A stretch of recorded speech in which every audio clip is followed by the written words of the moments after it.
comigo. Oi, anime-se muito, porque esse é o nosso último vídeo de homicídio qualificado. Se você não viu os vídeos anteriores, assista, porque tem muita coisa aí. Já falamos de todas as qualificadoras e agora nós vamos fazer aqui algumas considerações de coisas que vocês precisam saber com relação às qualificadoras. Venha comigo. Ô Catarina, venha cá. Se o sujeito cometer mais de uma qualificadora, ou seja, se ele tiver uma pluralidade de qualificadoras, muito cuidado com isso. A gente ouve sempre na televisão homicídio duplamente qualificado ou homicídio triplamente qualificado. Por quê? Exemplo, o sujeito agiu com emboscada e com emprego de fogo, ou emboscada e por meio torpe, meio fútil. Nesses casos, nós vamos de fato ter uma pluralidade de qualificadoras, mas aí Fernando Capês vai dizer que não existe homicídio dupla ou triplamente qualificado. Fernando Capês e a doutrina majoritária vai entender que não há que se falar em dupla, tripla ou quadruplamente qualificado. Porque uma vez que o sujeito cometeu uma qualificadora, aquele homicídio vai ser qualificado. Mas se a partir da primeira, vamos dizer que ele usou duas qualificadoras, certo? Se a partir da primeira ele já é qualificado, o que é que vai acontecer com a outra, com a segunda? E isso gerou babado, confusão e gritaria na doutrina. Isso gerou divergência doutrinária. A primeira corrente falava assim, ó, basta uma qualificadora para ele já ser considerado qualificado. É o que a gente disse. Com relação às outras, elas vão ser agravantes. E aí, se está na lei como qualificador, o juiz vai aplicar a pena como agravante, certo? Então ele vai botar o cômputo de um homicídio qualificado e as outras vão somando como agravantes, se for uma qualificadora que esteja na lei. Tudo bem.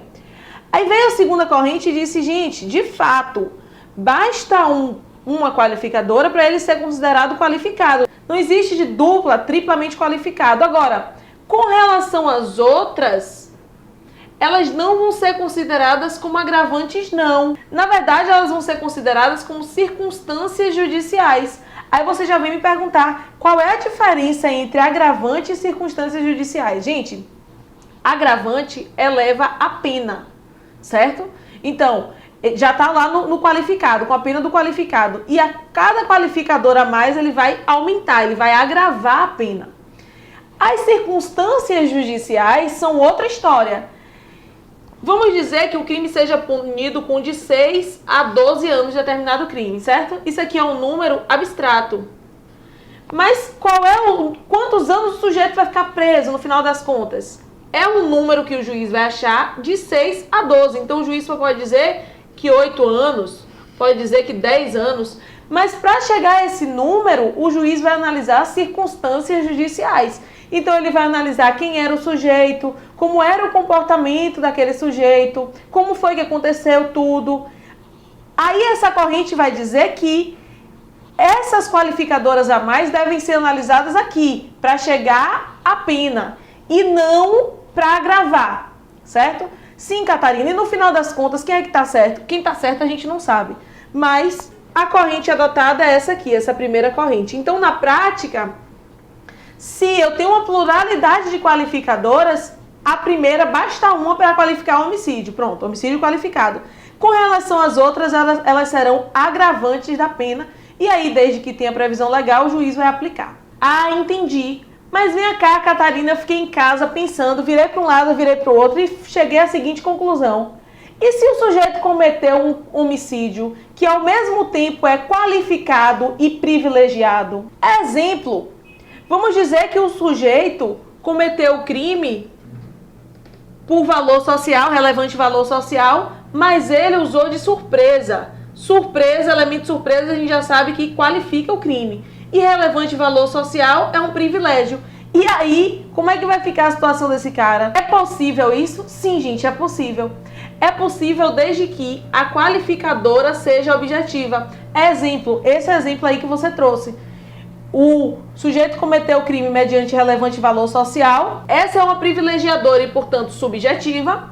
e usou de meio surpresa. Meio surpresa é uma qualificadora objetiva, então combina, dá certo. Ô Catarina, mas se ele usasse uma qualificadora subjetiva, exemplo, por motivo fútil, poderia? Não. Não. Tem que ser uma qualificadora objetiva, já que todas as privilegiadoras são subjetivas, certo? Aí a pergunta, beleza, a gente já sabe então que pode existir aí um homicídio qualificado privilegiado ao mesmo tempo. Mas ele vai ser hediondo nesse caso? É possível que ele seja hediondo? Aí nós temos uma divergência doutrinária. A primeira corrente da doutrina vai dizer o seguinte: se ele é privilegiado, é incompatível com hediondo. Prepondera o privilégio e desnatura a hediondez. Então, por causa da privilegiadora, no que pese ser qualificado, ele não vai ser considerado hediondo. Essa é a primeira corrente. Aí veio a segunda corrente e falou: não desnatura não. Mesmo sendo privilegiado, ele permanece sendo um crime hediondo. E aí, como é que acabou essa confusão? Acabou porque o STJ veio e falou assim: gente, tem uma incompatibilidade axiológica no homicídio qualificado privilegiado ser hediondo. Ele vai dizer que não tem como você falar que um homicídio privilegiado, ainda que qualificado, seja hediondo.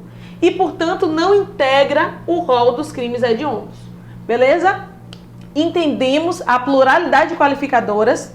O homicídio, que ao mesmo tempo é qualificado e privilegiado. Vimos aí que o STJ entendeu que ele não pode ser hediondo. Sigam comigo, a partir dos próximos vídeos nós vamos ver os homicídios dolosos majorados. Um cheiro e até a próxima.